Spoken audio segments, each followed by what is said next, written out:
السلام عليكم ورحمة الله وبركاته. مرحبا بكم معنا متابعينا الاعزاء في هذا الفيديو الجديد. كنشكركم بزاف على الدعم ديالكم المستمر وعلى تعليقاتكم الرائعة اللي كتزيد تشجعنا. اليوم جبنا لكم مواضيع شيقة غادي نهضروا فيها على مستجدات ديال اللاعبين المغاربة في الملاعب الرياضية العالمية والمحلية.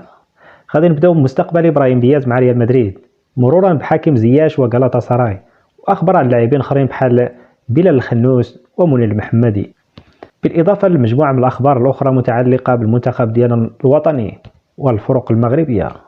خليكم معايا حتى لآخر الفيديو وما تنسوش ديروا واحد الاشتراك واللايك للفيديو باش يوصلكم الجديد ديالنا.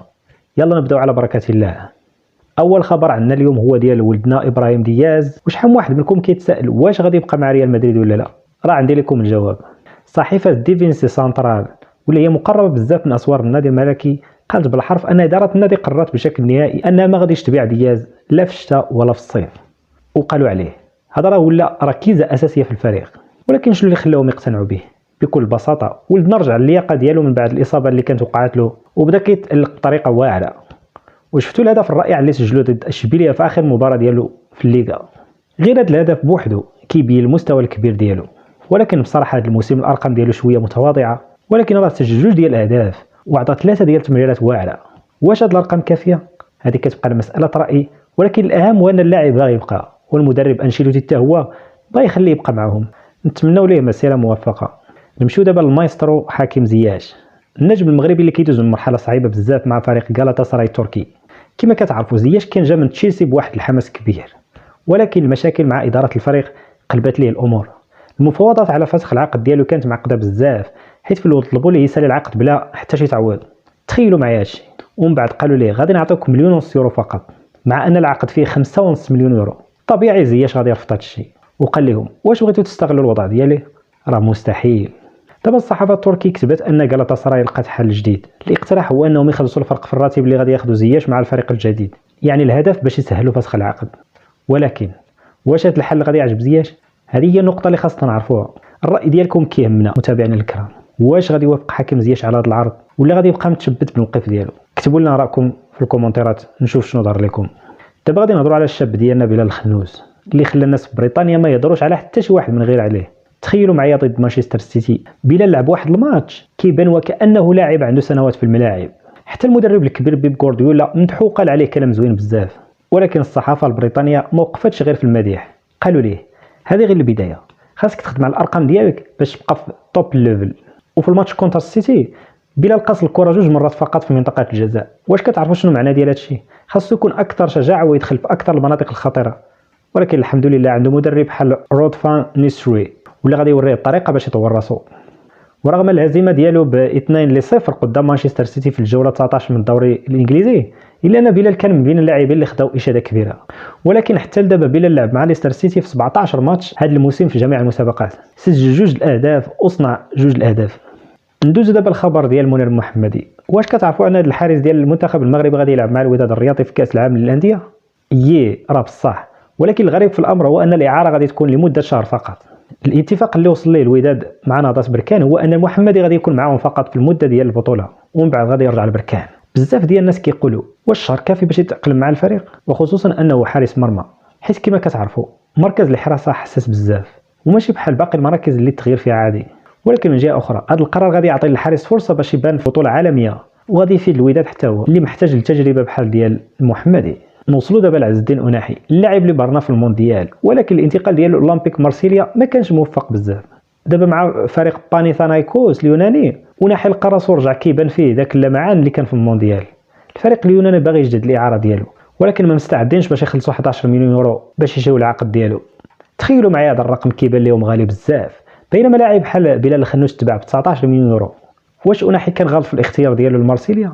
هذه اسئله كيبقاو مفتوحين. ولكن الحاجه الزوينه هي ان الصحافه الفرنسيه كلها كتهضر على تالق أناحي، وكاين امل كبير يشوفوا عروض جديده في الصيف. نتمنوا ليه يختار فريق كيستاهلو ويمشي في الطريق اللي غادي توصلوا للقمه. غادي ننتقلوا دابا لواحد الخبر اللي غادي يفرح بزاف ديال الجمهور المغربي، عوده اللاعب اسامه العزوزي للتدريب الجماعيه مع فريق بولونيا الايطالي. هذه العوده كانت منتظره ولكن راه ما كانتش سهله نهائيا. تخيلوا معايا اللاعب تغيب لمده 4 شهور، 4 شهور كامله وهو بعيد عن التيرانات، وهذا الشيء كامل بسبب عمليه جراحيه لازاله الفتق العنقي. ولكن ماشي غير هذه الاصابه هي السبب الوحيد. راه قبل الماتش ديال المنتخب المغربي ضد اسبانيا في اولمبياد باريس العزوزي كان عنده اصابه ولكن قرر يلعب دفاعا عن قميص الوطن، وهذا القرار خلاه يغيب كل هذه المده. ولكن مع هذه الفرحه ديال الرجوع ديالو كاين اخبار خايبه شويه. كتقول التقارير ان نادي بولونيا كيشوف امكانيه وضع اسم العزوزي في لوائح المغادرين في الميركاتو الشتوي. واش كاين شي فريق اللي غادي يغامر يجيب لاعب غاب لمده 4 شهور؟ الله اعلم، ولكن خاصنا نعطيوه الوقت باش يرجع الريتم ديالو ويرجع قوي شي شويه. نتحولوا دابا لواحد الخبر اللي خلق زلزال صغير في الساحه الرياضيه المغربيه. تصريحات عبد الرزاق هيفتي طبيب المنتخب السابق. الرجل خرج نيشان للبيبليك وقال بصريح العباره ان المنتخب المغربي ضيع فرصه تاريخيه للوصول لنهائي كاس العالم قطر 2022 بسبب قرارات المدرب وليد الركراكي. قال هيفتي ان رومان سيس ما كانش خاصو يلعب الماتش ديال النصف النهائي ضد فرنسا حيت كان بليسي وما كانش مستعد. والطبيب ما وقفش هنا، زاد في الانتقادات بزاف بخصوص تحضير لكاس افريقيا اللي جايه، وقال بالحرف خاصنا نتعلموا من الاخطاء باش ما نعاودوش نفس السيناريو. وشنو رايكم في هذه التصريحات؟ واش كان عنده الحق ولا بزاف عليه ينتقد المدرب بهذه الطريقه؟ دابا غادي نتحولوا لواحد الموضوع اخر اللي هو المواجهه المرتقبه بين الجيش الملكي ومانيما الكونغولي في الجوله الرابعه من دوري ابطال افريقيا. مدرب الجيش الملكي اكد ان الفريق مستعد مزيان وغادي يلعب بالطريقه الهجوميه اللي تعود عليها. قال المدرب الخصم صعيب ولكن الدخل ديال التيران راه ديالنا، ضروري نحققوا النقاط الثلاث. ومن جهه اخرى مدرب مانيما السيد بابي كيموتو قال ان المباراه غادي تكون صعيبه ولكنها ماشي حاسمه وان كل شيء غادي يتحدد في الجوله الاخيره. هذا المدرب زاد اكد انهم ما عندهم حتى مشكل مع البرد القارس ديال مكناس، وقال حنا فريق احترافي والطقس ما عمره غادي ياثر علينا. دابا خلونا نهضروا على شاب مغربي كيبان غادي يكون عنده مستقبل كبير في الدوري الانجليزي، يوسف اخمريش. هذا الولد اللي عنده 19 عام جدد العقد ديالو مع توتنهام لمده 3 سنين، وقالوا عليه في الموقع الرسمي ديال النادي هذا اللاعب كيبان واعر بزاف. باش تعرفوا قيمته، هذا اللاعب لعب مع الفريق الرديف وكان كيدير العجب، وكيقولوا دابا باللي الفريق الاول لتوتنهام كيتجه باش يطلعوه في القريب، يا اما في النص الثاني من هذا الموسم واما في الصيف الجاي ان شاء الله. يوسف شاب عنده واحد القامه طويله والسرعه والمهاره وكيلعب مركز الجناح الايسر الهجومي. شحال منكم متحمس باش يشوفوا في البريمير ليغ؟ انا متاكد ان المستقبل ديالو غادي يكون زاهي. واخيرا خلينا نهضروا شويه على الاسطوره كريستيانو رونالدو. مؤخرا سمعنا اشاعات بلي باريس سان جيرمان كيتفاوض معه. شنو الراي ديالكم؟ الحقيقه هي ان هادشي غير كذوب. الصحفي الايطالي فابريزيو رومانو نفى هاد الاخبار وقال بان باريس سان جيرمان ما غاديش يجيب كريستيانو حيت الاستراتيجيه ديالهم دابا هي التركيز على الشباب وخصوصا اللاعبين الفرنسيين. بغيت نسمع الراي ديالكم، واش كريستيانو باقي عنده شي امل باش يعطيه ولا في على الوقت جا باش يركز على اللاعب في الدوريات الاقل تنافسيه؟ وهنا نحن وصلنا لاخر الاخبار، وكان الهدف ديالنا هو نقدم لكم اخر المستجدات على اللاعبين المغاربه وكل ما يخص فروقهم. نشكر المتابعين الاعزاء على دعمكم المتواصل. خليوا لنا الراي ديالكم في التعليقات، وديما معكم في جميع الاخبار والمستجدات الرياضيه. شكرا لكم ودمتم بخير. ما تنسوش ديروا واحد لايك واشتراك في القناه. نتلاقاو في الفيديو الجاي.